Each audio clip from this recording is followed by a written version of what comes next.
concessions in a worsening situation.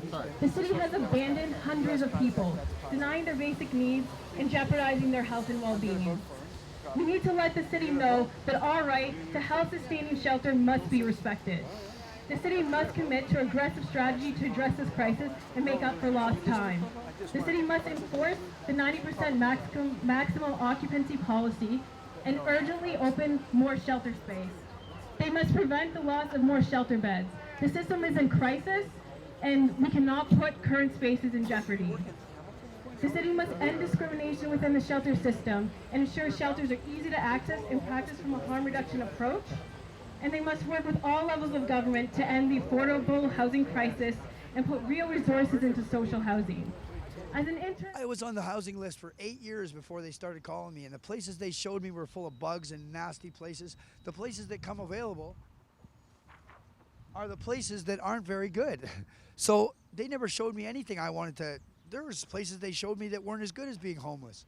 Like, I would rather live somewhere homeless and not have bugs. I'm not going to live somewhere there's cockroaches running around on the.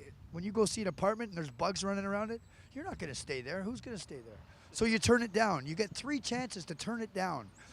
Once you do that, boom, I'm on the bottom of the list again. I have to wait another 10 years now to get back on the top of the list. Through social resistance, can we build a movement that's strong enough to start talking about the kind of society that we want to live in?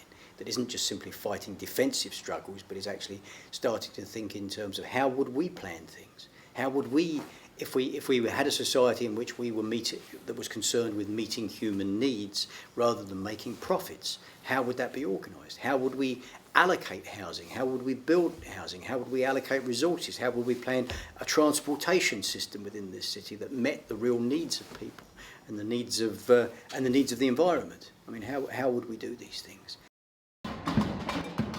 If you don't fight back, you're going to be crushed. I mean, that's the reality. They don't provide very much for people, but the only reason they provide anything is out of fear of social unrest.